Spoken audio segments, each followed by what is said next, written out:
A very pleasant good morning, dear students. My name is Anil and I'm your English teacher. Today I'm going to start with second part of your very first chapter named The Last Lesson. So before we proceed, whatever we have studied, let me revise it for you. So my dear student, the entire story revolves around two main characters. Character number one, M. Hamel, who is a French teacher, and character number two, Franz, who is a school goer. So my dear student, what exactly happened in this particular chapter? There was a war between Germany and France. In that war, German captured two districts of France named Alsace and Lorraine. So after that, what exactly happened in those particular district, in the schools, German language was imposed instead of French language. Therefore, M. Hamel, who has been teaching in that particular school for the last 40 years, has to leave the school because tomorrow a new teacher who is a German teacher will come to teach the students. And therefore, M. Hamel is delivering his last lesson in the class. On that particular day, Franz, who is a schoolgoer, he got late and he was a bit afraid also being scolded. Why so? Because M. Hamel gave some question based on participle and Franz did not know anything about participles. At the same time, when he entered the class, he was a bit embarrassed. He also noticed that some of the villagers, they were sitting in the back, they were sitting at the back of the class. And so at the same time, what happened when M. Hamel just addressed the class, my dear student, this is my last lesson I'm going to deliver today. When these words, Franz heard these words, he got extremely shocked. He could not believe that this is my last lesson. And meanwhile, actually before that, the same books which used to be burdensome or troublesome or nuisance to them, and he started liking those books and they became true friends of Franz. And he used to be afraid of M. Hamel and he developed a deep fascination for his teacher also.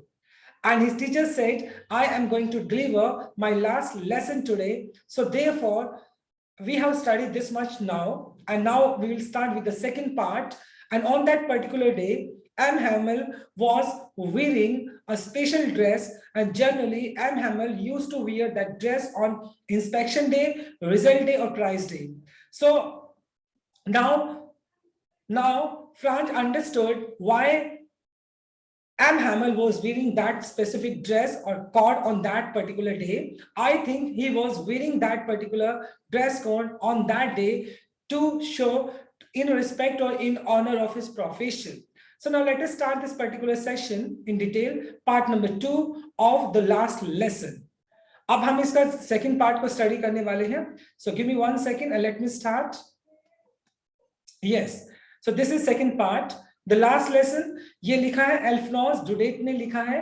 अब बात कर लेते हैं poor man. ये कौन poor man किसके लिए use किया गया है? एम हैमल के लिए यूज किया गया है. और ये पर्टिकुलर स्टेटमेंट कौन बोल रहा है? फ्रांस बोल रहे हैं. पुअर मैन, बेचारा. It was in honour of his last lesson, कि अपने लास्ट लेसन, क्योंकि वो अपनी क्लास में लास्ट लेसन दे रहा है और इसके सम्मान में that he had put on का मतलब पहनना हो गया his fine Saturday clothes. और एम हैमल ने क्या किया है? एक वो स्पेशल कोट पहना हुआ है, ड्रेस कोड पहना हुआ है.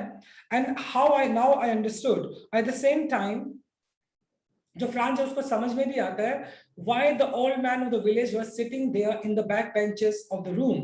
अब साथ के साथ मतलब कहीं ना कहीं जो फ्रांस है उसको ये बात भी समझ में आती है कि क्लास के जो बैक बेंचेस हैं वहां पे विलेजेस क्यों बैठे हैं. इट वाज बिकॉज, क्योंकि it was because they were sorry, क्योंकि वो गांव वाले जो लोग थे वो बहुत ज्यादा शर्मिंदा थे. किस बात को लेकर? To that they had not gone to school more. मतलब वो इस बात को लेकर बहुत ज्यादा शर्मिंदा थे कि वो स्कूल नहीं गए, उन्होंने एजुकेशन को कभी इंपॉर्टेंस नहीं दी. और शायद वो एम हैमल को क्या करने थे? सॉरी फील करने आए थे क्योंकि वो स्कूल नहीं गए. And it was their way of thanking our master for his 40 years of faithful service and showing the respect for the country that was there no more. और ये जो विलेजर्स आए थे वो क्या करने आए थे, वो अपने मास्टर एम हैमल को, जिन्होंने 40 इयर्स से अपनी सर्विसेज दी है, फेथफुल सर्विसेज दी हैं, और इस तरीके से वो अपने टीचर एम हैमल को रिस्पेक्ट देने के लिए आए थे, सॉरी, उनको वो क्या करने आए थे, वो उनको ट्रिब्यूट देने आए थे। एट द सेम टाइम ये वो तरीका था जिससे वो अपनी कंट्री फ्रांस, जो कि अब उनकी नहीं रही है क्योंकि उसके 2 डिस्ट्रिक्ट्स जो कि कैप्चर कर लिए थे जर्मन ने, उनको जीत लिया था, अब वहां पर जर्मन लैंग्वेज पढ़ाई जाएगी फ्रेंच लैंग्वेज की बजाय। तो वो अपने टीचर को एट द सेम टाइम अपनी कंट्री को रिस्पेक्ट देने के लिए वहां पर इकट्ठा हुए थे। While I was thinking of all this, जब मैं इन सारी चीजों के बारे में सोच रहा था, I heard my name called, तभी मुझे मेरा नाम सुनाई पड़ा। It was my turn to recite, अब पार्टिसिपल का जो रूल था वो मुझे रिसाइट करना था। What would I have not given to be able to say that dreadful rule for the participle all through very loud and clear। देखो dreadful का मतलब है terrible, right? और अभी तक मतलब जो फ्रांस था उसको लगता था कि अगर मुझसे पार्टिसिपल के ये ड्रेडफुल रूल पूछे गए तो शायद मैं उसको क्या करूंगा, I would be able to say, मैं उनको क्या करूंगा बिना कोई मिस्टेक किए, देखो विदाउट एनी मिस्टेक, मैं बिना कोई मिस्टेक किए उनका आंसर कर दूंगा। यानी अभी तक फ्रांस को क्या लग रहा था, उनको लग रहा था फ्रांस को कि मैं बिना कोई मिस्टेक किए मैं पार्टिसिपल के जो ड्रेडफुल रूल्स है मैं डेफिनेटली उनको लाउड एंड क्लियर उसका आंसर कर दूंगा। अभी वो कॉन्फिडेंट बता रहा था अपने आप को, but I got mixed up on the first word, लेकिन जैसे ही वो पहला वर्ड बोलना स्टार्ट किया उसने, वो क्या हो गया, मिक्सड अप हो गया, कंफ्यूज हो गया, बोल नहीं पाया। एंड स्टूड देयर, और वहीं की वहीं खड़ा रह गया। Holding on to my desk, और वो अपने डेस्क को पकड़े रखता है। माई हार्ट वॉज बीटिंग, मेरा दिल था वो जोरों से धड़क रहा था। And not daring to look up, और मेरे इतनी भी हिम्मत नहीं थी कि मैं ऊपर अपनी नजरें उठाकर देख सकूं। I heard my name say to me, मुझे मेरा नाम सुनाई पड़ा, एम हैमल ने मेरा नाम पुकारा।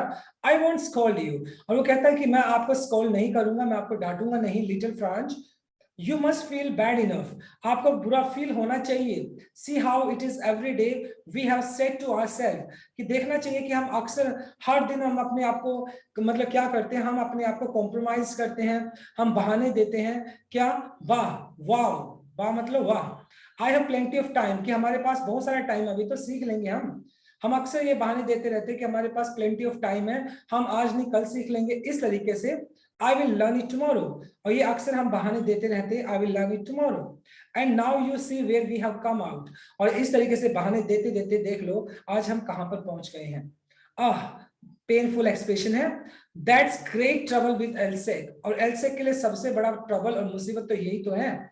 She puts of learning till tomorrow, puts of का मतलब होता है जब पोस्टपोन करते हो किसी चीज को आप, मतलब जब आप किसी चीज को पोस्टपोन करते हो कुछ टाइम के लिए, उसको पोस्टपोन कर देते हो तो उसको बोलते हैं पुट्स ऑफ। और ये सबसे बड़ा प्रॉब्लम है एलसेक के लिए कि एलसेक हमेशा लर्निंग को पोस्टपोन करता रहता है, जो चीज उनको सीखनी चाहिए वो हमेशा कभी सीखते नहीं है। मैंने आपको पहले स्टार्टिंग में बताया था प्रोक्रास्टिनेशन, प्रोक्रास्टिनेशन मतलब इसका ये सेंट्रल आइडिया भी था प्रोक्रास्टिनेशन, जिसका मतलब होता है delay in something, delay in something. तो एलसेक की सबसे बड़ी प्रॉब्लम ये रही थी कि वो लर्निंग के मामले में बहुत डिले करता था, और हमें उसने अपनी मातृभाषा को भी प्रॉपर तरीके से नहीं सीखा था। किसने, वहां पे जो एलसेक के लोग थे, फ्रांस भी उनमें से एक था, राइट। नाउ दोज फेलोज, अब वो जर्मन लोग आएंगे, out there will be have the right to say, वो जर्मन लोग अगर हमें कहेंगे, क्या कहेंगे, देखो हाउ इट इज, ये देखो ये हाल है इनका। यू प्रिटेंड, प्रिटेंड का मतलब दिखावा, टू बी फ्रेंचमैन, आप दिखने में तो फ्रेंचमैन लगते हो, yet you can neither speak और not write your own language, दिखने में तो तुम क्या लगते हो, फ्रेंच लगते हो, लेकिन ना तो तुम अपनी मातृभाषा को बोल सकते हो ना तुम लिख सकते हो, तो काहे कि तुम फ्रेंचमैन हुए, but you are not a worst, लेकिन फ्रांस तुम सबसे बुरे नहीं हो इसमें, लिटिल फ्रांस तुम सबसे बुरे नहीं हो। We all have great deal to reproach, हम सभी को, एक एक इंसान को जो कि फ्रांस से बिलोंग करता है और खासतौर पे एलसेक से बिलोंग करता है, हमें रिप्रोच करना चाहिए, हमें रिग्रेट फील करना चाहिए, हमें पश्चाताप करना चाहिए with ourselves. Why so, because we never try to learn our mother tongue, क्योंकि हमने कभी भी अपनी मदर टंग को सीखने की कोशिश नहीं की, because we procrastinated all the things, learning को हमने हमने हमेशा ही क्या किया, प्रोक्रास्टिनेटेड किया है, डिले किया, और उसको हमने कभी भी इंपॉर्टेंस नहीं दी है। और आज देख लो हम कहां पहुंच गए हैं। Now instead of teaching French language in the schools of Alsace, German language will be taught. अब वहां पर जर्मन लैंग्वेज को पढ़ाया जाएगा, right. Let's move on to our next slide. Your parents were not anxious, और साथ के साथ मतलब जो तुम्हारे पेरेंट्स हैं वो भी क्या थे, एनेक्सियस मतलब हो गया चिंतित, वो भी तुम्हारी पढ़ाई को लेकर चिंतित नहीं थे। Enough enough to have you learn, यानी वो तुम्हारी पढ़ाई को लेकर उन्हें भी वो भी कभी वरीड नहीं हुए, चिंतित नहीं हुए। दे प्रेफर, वो चाहते थे टू पुट यू वर्क, वो चाहते थे कि तुम्हें काम पे लगा दिया जाए, या तो फॉर्म के अंदर लगा दिया जाए या किसी मील के अंदर लगा दिया जाए, so as to have little more money, जिससे कि थोड़ा बहुत और पैसा कमाया जा सके। एंड आई, और साथ के साथ मुझे अपने आप को भी ब्लेम करना चाहिए ना। I have been blame also, I have been to blame also, मुझे भी ब्लेम किया जाना चाहिए। Haven't I often sent you to water my plants instead of learning your lessons, क्या मैंने तुम्हें कभी नहीं भेजा? अक्सर मैं भी अपने पर्सनल काम के लिए तुम्हें भेज देता था कि जाओ जो मेरे फ्लावर्स उनको पानी देकर आओ, तुम्हें क्लास में सीखने की बजाय मैं अपने पर्सनल काम के लिए तुम्हें बाहर भेज देता था। तो कहीं ना कहीं मैं भी ब्लेम पे हूँ, मेरा भी फॉल्ट है इसके अंदर। And when I wanted to go fishing, और इसके साथ साथ जब मुझे फिशिंग करने के लिए जाना होता, I did I not give you holiday, मैं तुम्हें हॉलीडे भी दे देता था, राइट। तो कहीं ना कहीं मतलब हम सारे के सारे रिस्पॉन्सिबल हैं कि हमने अपनी जो हमारी मदर टंग है उसको नहीं सीखा है। You are not only the worst and we all have to regret for the same, हम सभी को इस बात के लिए रिग्रेट करना होगा। Then from one thing to another, उसके बाद एम हैमल क्या करता है, एक चीज से दूसरी चीज को एक्सप्लेन करता है। And M Hamel went on to talk of the French language, उसके बाद वो फ्रेंच लैंग्वेज के बारे में बातें करने लग जाता है और कहता है that it was the most beautiful language in the world, जो फ्रेंच लैंग्वेज है वो दुनिया की सबसे बेहतरीन लैंग्वेज में से एक है।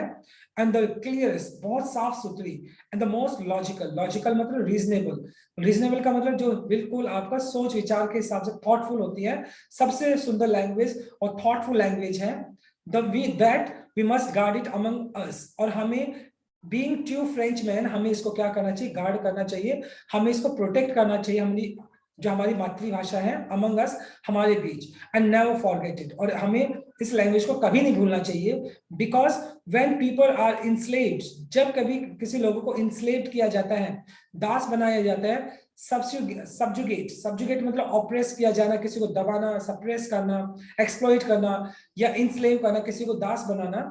जब किसी भी कंट्री के लोगों को इंस्लेव किया जाता है, दास बनाया जाता है, as long as they hold fast to the language, और जब तक वो होल्ड फास्ट का मतलब पकड़े रहना, जुड़े रहना, और जब तक वो अपनी मातृभाषा के साथ जुड़े रहते हैं of the language, as if they had had the key to their prison, और हमेशा उनके पास क्या होती है, उस प्रिजन की, उस कैद खाने की क्या होती है, एक चाबी होती है जिससे वो कभी भी आजाद हो सकते हैं। So in short it means that mother tongue creates और इन्फ्यूज पेट्रियोटिज्म इन अस, जो मदर टंग होती है वो हमारे अंदर देशभक्ति की भावना भरती है, और कहीं ना कहीं चाहे हमें गुलाम बना लिया जाए, लेकिन उसके बाद भी अगर हमारी मातृभाषा है तो वो मातृभाषा में एक दूसरे के साथ जोड़े रखती है, और हमारे पास एक चाबी होती है कि हम उस कैद खाने से कभी भी बाहर निकल सकते हैं। Then he open a grammar book, और उसके बाद एम हैमल एक ग्रामर की बुक निकालते हैं, and read us our lesson, और वो लेसन को रीड करते हैं। आई वॉज अमेज्ड, अमेज्ड का मतलब shocked, to see how well I understood, और मैं इस बात को जानकर बड़ा हैरान था कि आज मुझे सारा का सारा समझ में आ गया।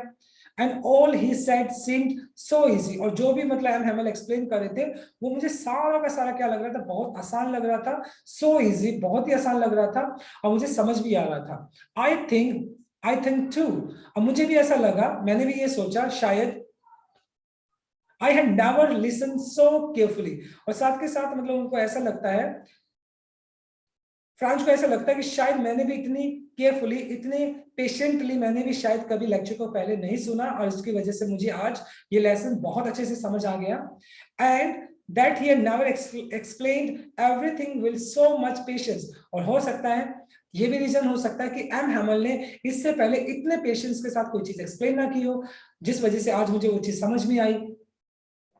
It seem almost as if मतलब उनके एक्सप्लेन करने के तरीके से ऐसा लग रहा था as if the poor man किसके लिए यूज किया गया, एम हैमल के लिए, वांटेड टू गिव अस, मानो कि वो सब कुछ देना चाहते थे, all he before going away, कि जाने से पहले, वो स्कूल को छोड़ने से पहले वो जितना भी नॉलेज उनके पास है वो सारा नॉलेज हमें देना चाहते थे, and to put it all into our hands, और हमारे सिरों के अंदर वो एट वन स्ट्रोक, और वो सारा का सारा ज्ञान हमारे एक वन स्ट्रोक के साथ, एक छड़ी के साथ वन स्ट्रोक, मतलब एक ही बार में वो सारा का सारा ज्ञान हमारे सिरों में डालना चाहते थे, हमारे हेड में वो डालना चाहते थे।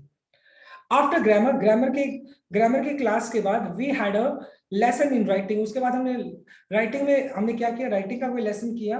दैट डे एम हैमल, और उस दिन M Hamel had new copies for us, और उस दिन एम हैमल के पास हमारे लिए न्यू कॉपीज थी, written in beautiful round hand, और मतलब बहुत ही सुंदर राउंड हैंड के अंदर कुछ लिखा हुआ था उनके ऊपर, फ्रांस एल्सेक, जो मतलब वो न्यू कॉपीज थी उसके ऊपर क्या लिखा हुआ था, ब्यूटीफुल राउंड हैंड के अंदर लिखा हुआ था फ्रांस एल्सेक ऐसे लिखा हुआ था उन पेजेस के ऊपर। They look like little flags floating everywhere in the school room, और मतलब छोटे छोटे जो फ्लैग्स थे, छोटे छोटे फ्लैग्स थे, वो क्या कर रहे थे, फ्लॉट कर रहे थे, ड्रिफ्ट कर रहे थे, लहरा रहे थे, everywhere in the school room, जहां तक स्कूल रूम था वो हर जगह पे छोटे छोटे फ्लैग्स हवा में लहरा रहे थे। hung from the rod at the top of our desk, और जहां पर डेस्क लगा हुआ था उस डेस्क के ऊपर भी क्या था, वो फ्लैग मतलब लगे हुए थे, और वो फ्लैग उनके डेस्क के ऊपर भी रखे हुए थे, रॉड के ऊपर लगे हुए थे। You ought to have seen how everyone set to work, मतलब हम इस चीज को देख सकते हैं कि मतलब कितने मतलब सारे के सारे लोगों ने ये पूरा का पूरा जो डेकोरेशन किया आज एक तरीके से, ये फ्लैग्स लगाए हैं, और जो मतलब इतना सारा मतलब ये डेकोरेशन टाइप जो भी किया, कितनी मेहनत की है सभी ने, हाउ क्वाइट इट वाज, और उस दिन कितना सारा क्वाइट था, मतलब बहुत शांति छाई हुई थी उस दिन। The only sound was scratching of the pens, pen चलने की आवाज, स्क्रैचिंग मतलब यहाँ पे पेन साउंड नॉइज हो गया एक तरह से, ऑफ द पेन, पेन चलने का जो आवाज होता है पेपर के ऊपर से वो सुनाई पड़ रही थी। वन सम बीटल्स, बीटल्स इंसेक्ट कह सकते हो, फ्लू इन, और कुछ बीटल्स अंदर आते हैं, but nobody pay attention to them, और कोई भी मतलब उन बीटल्स की तरफ भी ध्यान नहीं देता। So it shows that how much इनग्रोस्ड all were, मतलब सभी के सभी कितने ज्यादा इनग्रोस थे, सभी के सभी ने कितना बड़ा कितना सारा ध्यान वहां पर लगाया हुआ था एम हैमल के अंदर, सभी के सभी बहुत ज्यादा अटेंटिवली वहां पर बैठे हुए थे। नॉट इवन द लिटेस्ट वन, और सबसे छोटा वाला बच्चा था ना वहां पर, उसने भी क्या था, उसने भी उन बीटल्स की तरफ ध्यान नहीं दिया। Who worked right on tracing, who worked right on tracing, trace का मतलब जब आप किसी चीज को छूते हैं, worked on right tracing their fish hook, देखो फिश हुक क्या होता है, एक तरह का हुक होता है जिससे मछलियां पकड़ी जाती हैं, और sharp barbed hook for catching fish, तो मतलब वो क्या कर रहा था, जो फिश थी उसके जो बाहर जो फिश हुक था उसके जो बाहर का जो एजिस था उसको वो ट्रेस कर रहा था, उसको वो छू रहा था, वो बच्चा भी मतलब क्या करता है, उन बीटल्स की तरफ ध्यान नहीं देता है, as if that was French too, मानो वो बच्चा भी ये बात को दिखाना चाहता हो कि वो भी एक सच्चा फ्रेंचमैन है, वो भी एक देशभक्त है। ऑन द रूफ, और छत के ऊपर अगर बात की जाए, the pigeons cooed very low, cooed का मतलब वो जो साउंड बना, जो पीजन जिस तरीके से कू कू करते हैं, मतलब वो साउंड क्या आता है, गुटे गुट टाइप की बात करें तो वो पीजन्स में बहुत ही लो आवाज में मतलब साउंड क्रिएट कर रहे थे। And I thought to myself, मैंने अपने आप से एक क्वेश्चन पूछा, मैंने खुद सोचा क्या चीज, will they make them sing in German even the pigeons, क्या वो जर्मन वाले जो आएंगे क्या वो इन पीजन्स को भी जर्मन सिखाएंगे क्या, क्या अब तुम्हें कू जो करना है वो भी पीजन वो भी जर्मन लैंग्वेज में करें। तो इट शोज दैट कि जो ये जो लिमिटेशंस हैं ये ह्यूमन बींग्स के अंदर होती है, एनिमल्स के अंदर इस तरह की लिमिटेशंस नहीं होती है।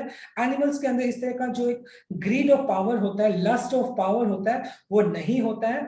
We human being have such type of lust of power, और हम जो ह्यूमन बींग होते हैं उनके अंदर इस तरह की पावर की भूख होती है, बट एनिमल्स इन चीजों से बहुत परे हैं। whenever I looked up, और जब कभी बीच बीच में whenever I looked up from my writings, मतलब जब मैं लिख रहा था बीच बीच में अपना सर उठाकर देख रहा था, I saw M Hamel sitting motionless, और एम हैमल थे वो बिल्कुल मोशनलेस बैठे थे इन हिज चेयर, अपनी चेयर में, एंड गेजिंग, गेज का मतलब होता है जब आप एक चीज की तरफ टकटकी लगाकर देखते हैं, gazing first at one thing, पहले वो एक चीज की तरफ देख रहे थे, देन एट अनदर, फिर वो दूसरी चीज की तरफ देख रहे थे, as if he wanted to fix in his mind, मानो कि वो सारी की सारी चीजें अपनी आंखों में, अपने दिमाग में फिक्स करना चाहते हो, how everything looked in that little small room, school room. मतलब जो स्कूल रूम के अंदर जो जो चीजें उसको दिखाई पड़ रही थी, एम हैमल एक एक करके उन सारी चीजों को बहुत गहराई से नोटिस कर रहे थे, मानो कि वो सारी की चीजें जो है वो अपने माइंड में उसको साथ ले जाना चाहते हो। फैंसी, फैंसी मतलब इमेजिन, इमेजिन करो, कल्पना करके भी तो सोचो। फॉर 40 years, मतलब एक इंसान जिसने 40 साल तक he had been there in the same place, मतलब 40 साल तक एक इंसान सेम प्लेस यानी स्कूल में रहा हो, विद हिज गार्डन आउटसाइड, जिसका गार्डन बाहर है, एंड विंडो, वो विंडो के बाहर है उसका जो गार्डन है, and his class in front of him, और उसकी क्लास बिल्कुल उनके सामने है। Just like that, just like that, only desk and benches had been worn smooth। और वक्त के साथ अगर बात करें पिछले 40 साल बीत जाने के बाद, मतलब जो डेस्क है और जो बेंचेस हैं had been worn smooth। worn smooth का मतलब होता है, देखो, मतलब जब कोई चीज घिसकर बहुत ज्यादा स्लिपरी हो जाती है उसको बोलते हैं worn smooth। और 40 इयर्स के बाद जो डेस्क है या बेंचेस है वो थोड़े क्या होंगे, स्लिपरी हो गए हैं घिसकर। द वॉलनट ट्रीज, और मतलब वॉलनट ट्रीज अखरोट का पेड़ कह सकते हैं, in the garden were taller, और जो उसने लगाया था वो पहले छोटा था, 40 इयर्स के अंदर जो वॉलनट ट्री है वो बड़ा हो गया है। And hope wine, hope wine क्या होती है, एक तरह की बेल होती है, that he had planted himself, जो बेल उन्होंने खुद लगाई थी। ट्विंड, ट्विंड का मतलब क्लिंग, चिपके हुए होना। अबाउट द विंडो, जो कि विंडो के साथ चिपकी हुई है वो बेल, टू द रूफ, और रूफ तक जा रही है। How it must have broken his heart, और ये सारी की सारी चीजें, मतलब 40 साल तक उन्हें ये सारी चीजें देखी हैं।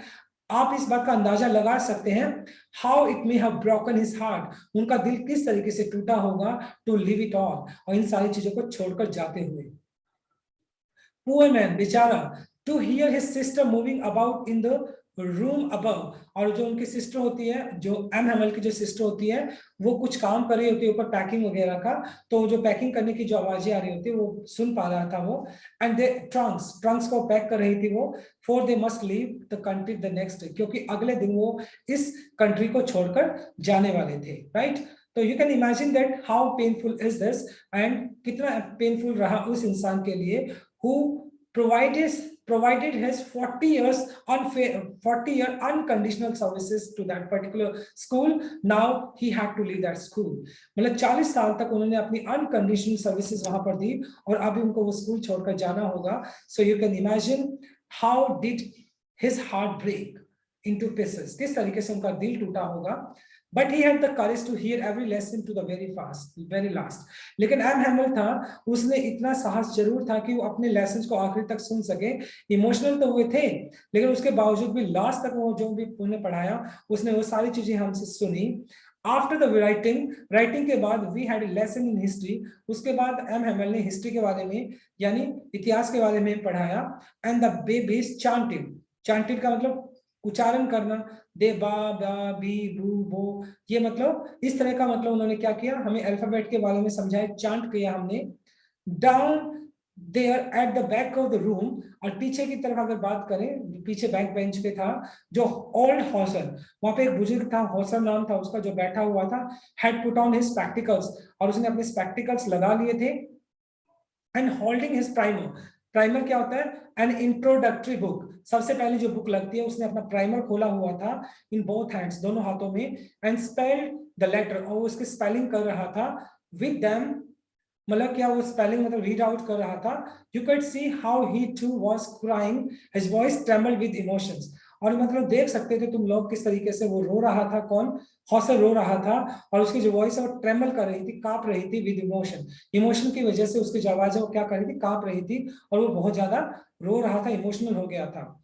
इट वॉज सो फनी, उनको देखकर बड़ा मजाकिया सा लग रहा था हौसर को देखकर, टू हियर हिम, उसको सुनते हुए, किस तरीके से वो मतलब वो अपने प्राइमर को पढ़ रहा था। And that we all wanted to laugh and cry, और एक ऐसा माहौल बन गया था कि मतलब हम रोना भी चाहते थे, हम हंसना भी चाहते थे, एक ऐसा माहौल बन गया था। And how well I remember it that last lesson, और मतलब यहाँ पे फ्रांस बोलता है कि मुझे वो जो लास्ट लेसन जो एम हेमल ने हमें पढ़ाया वो मुझे कितने अच्छे से याद हो गया, I can never imagine that, मैं इसकी कल्पना भी नहीं कर सकता था। ऑल एट वंस, तभी की तभी, चर्च क्लॉक स्ट्रक 12, जो चर्च होती है, चर्च के ऊपर एक मतलब क्या होता है, एक बहुत बड़ी वॉल लगी क्लॉक लगी होती है, उस पर 12 बजने की आवाज आती है, एक घंटा बजता है जिसके ऊपर, मतलब 12 बजते हैं तो 12 बजने की आवाज आती है। देन द एंजलस, एंजलस उस चर्च का नाम है, राइट। चर्च, जो एंजलस चर्च है उसके ऊपर एक बहुत बड़ी घड़ी होती है, 12 बजने की आवाज आती है। एंड द सेम मोमेंट, और उसी वक्त same moment the trumpets, trumpets जो म्यूजिकल इंस्ट्रूमेंट होता है ऑफ द पेरिशियन, जो जर्मन सोल्जर्स होते हैं वो ट्रम्पेट प्ले करना स्टार्ट कर देते हैं, बजाना स्टार्ट कर देते हैं, returning from their drill. Drill का मतलब अपनी प्रैक्टिस करते हुए जब मार्च पास्ट करते हैं तो ट्रम्पेट बजाया जाता है। तो ट्रम्पेट बजाते हुए, क्योंकि अपनी ड्रिल प्रैक्टिस से वो वापस आ रहे थे और मार्च पास्ट कर रहे थे, साउंडेड अंडर आवर विंडो, और जो ट्रम्पेट की आवाज थी वो बिल्कुल हमें हमें अपने विंडो के पास सुनाई पड़ रही थी, मानो कि हमारे विंडो के नजदीकी बजाई जा रही हो। एम हेमल स्टूड अप, और एम हेमल है वो खड़ा होता है, वेरी पेल, पेल का मतलब वीक, इन हिज चेयर, अपनी चेयर से खड़ा होता है, बहुत ज्यादा वो वीक दिखाई पड़ता है, एग्जॉस्टेड दिखाई पड़ता है। I never saw him so tall, और मैंने उनको इतना लंबा कभी भी नहीं देखा था। My friend said I, but something choked him. He could not go on. और उसके बाद एम हेमल कुछ कहना चाहता है, लेकिन something choked. Choked का मतलब था breathe with great difficulty as expressing strong emotion. मतलब जब आपका गला भर जाता है, आप बोलना चाहते हो, कुछ बोल नहीं पाते हैं, and he could not go on. और वो कुछ भी बोल नहीं पाता है. He wanted to say something, but he was quite emotional, and that is why he could not speak anything. क्योंकि वो इमोशनल होता है, वो कुछ बोल नहीं पाता है. Then he turned to the blackboard, और उसके बाद वो सीधा ब्लैक बोर्ड की तरफ जाता है, and took a piece of chalk, एक चौक उठाता है, and bearing all with all his might, might का strength, और जितनी strength उसके अंदर होती है उसको इकट्ठा करता है, and he wrote as large he could, और जितना बड़ा बड़ा वो लिख सकता था वो लिखता है, क्या लिखता है, विवा ला फ्रांस। विवा ला फ्रांस का मतलब हो गया फ्रांस तुम्हारी जिंदाबाद, फ्रांस तुम हमेशा जिंदा रहो, अमर रहो, इस टाइप से वो लिख देता बोर्ड के ऊपर।